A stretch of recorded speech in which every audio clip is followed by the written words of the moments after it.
Hi, I'm Scott Leadingham. Thanks for joining us here in the unique Northwest, and today we are joined by Courtney Flatt. Thanks for joining us, Courtney. Thanks for having me. Courtney is normally in the Tri-City studios, but she is here with us in the Pullman studio, so thanks for being here.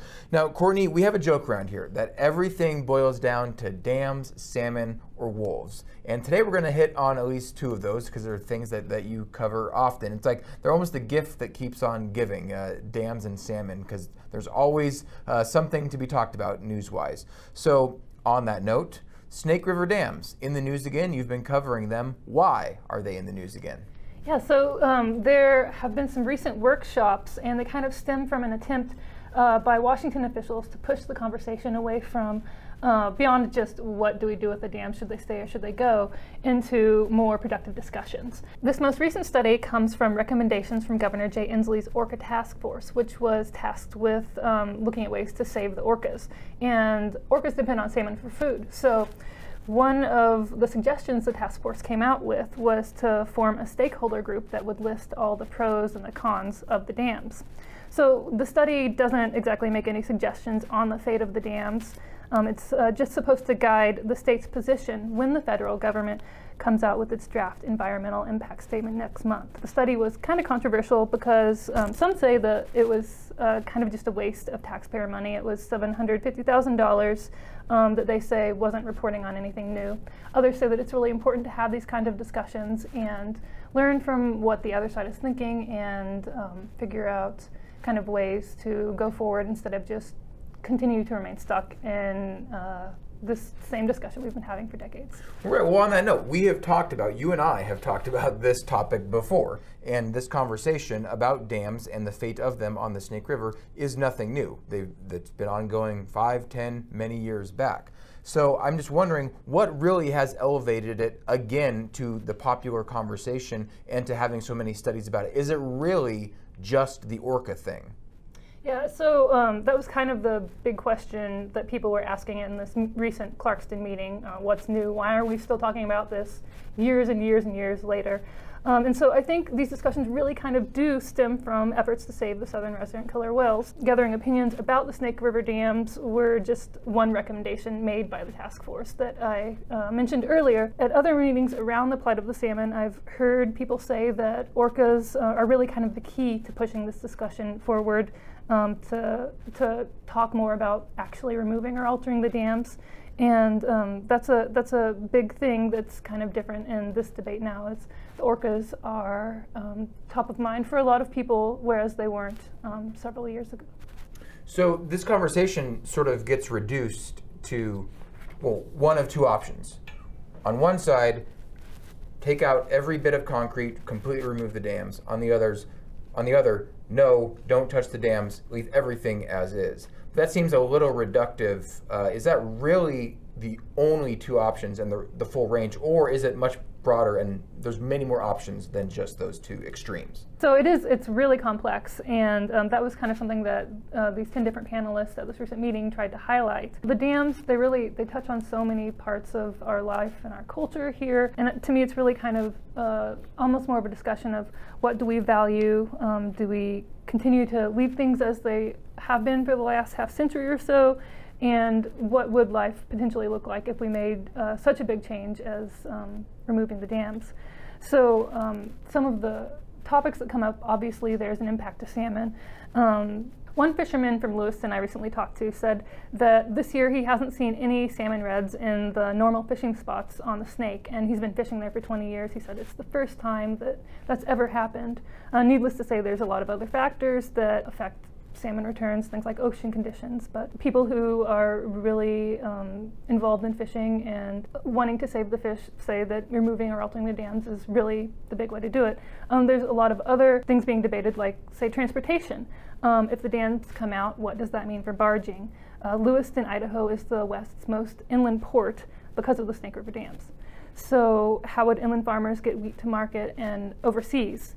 Transportation experts on this recent panel said trucking wheat to the Tri-Cities is just really not feasible. It's too costly. It would leave a lot of emissions in the air, so it could be done by rail, but right now we don't have the infrastructure. So if we wanted to ship things by rail, we'd have to put a lot of money into building new rail lines, and new terminals. So then there's also things like energy issues that come up. Officials from the Bonneville Power Administration say it's more complicated than just the dams. You have to look at the whole picture. There are coal-fired power plants that are coming offline soon. Natural gas could be next. And so they say the Snake River dams are needed in the winter when it's cold and the wind isn't blowing and the sun isn't shining. Other renewable energy advocates say the dams can be replaced with other forms of energy. And so those are just 3 topics. There's so many others. Yeah, there are a lot of things and a lot of different meetings actually going on. The ones that we're talking about now are sponsored by the state of Washington after this big study funded by the state of Washington and requested by Governor Inslee. You were in Clarkston recently. There's also meetings in Vancouver, Washington, and Pasco. So that all involves Washington state officials and state actions. But this is actually a federal issue when it comes down to it because these are federal dams. And so ultimately, any decision is up to Congress. And so I just wonder, is that perspective included in all of this talk going on in these workshops? And realistically, how far out are we from Congress making any form of action, whatever it is, this year, 5 years, 10 years, 20 years? What's your sense of that? Yeah, these talks, they realistically, they don't have any bearing on what federal officials will eventually come out in their decisions. There were people from the Bonneville Power Administration participating in the panels. Others were in the audience. And so people involved in putting out this environmental impact statement that's coming forward they were listening to the discussions, they were involved. This really doesn't have any bearing on what they will say one way or the other. One BPA spokesperson told me that these conversations they will be ongoing for a very, very long time. The thing is that even once the federal agencies come out with their draft environmental impact statement, that's just kind of, it's not the end, it's still going to keep going. Any decision made by federal officials in regards to the dams will likely be tied up in court battles for a very long time.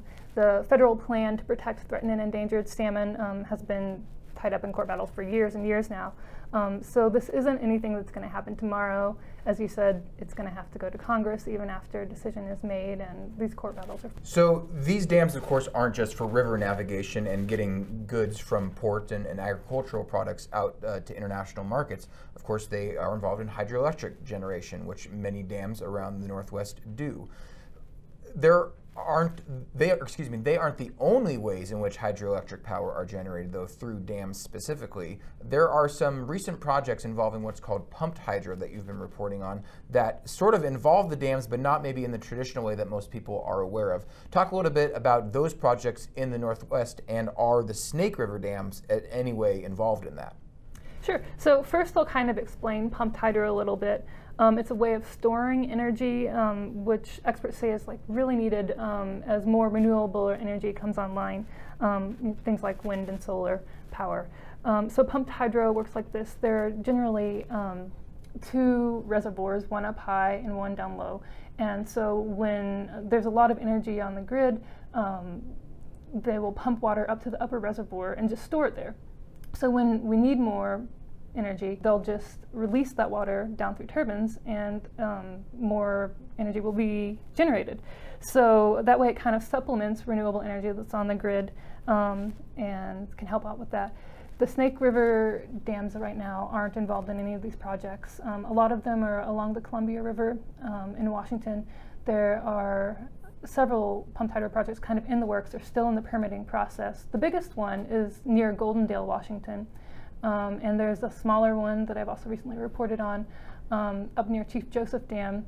It's a modular pumped hydro project, and so there are kind of some really different varying degrees in these projects, but people are thinking that they could be a new way to help with renewable energy and help store energy for when we need it, when renewable energy isn't generating. Although, as I think in some of that reporting on the Chief Joseph Dam on the Upper Columbia project, there was some opposition or concerns from the nearby Colville Confederated tribes about some of the impacts. What were their concerns? Yeah, there's been concerns on pretty much all of the projects that have been proposed in the Northwest.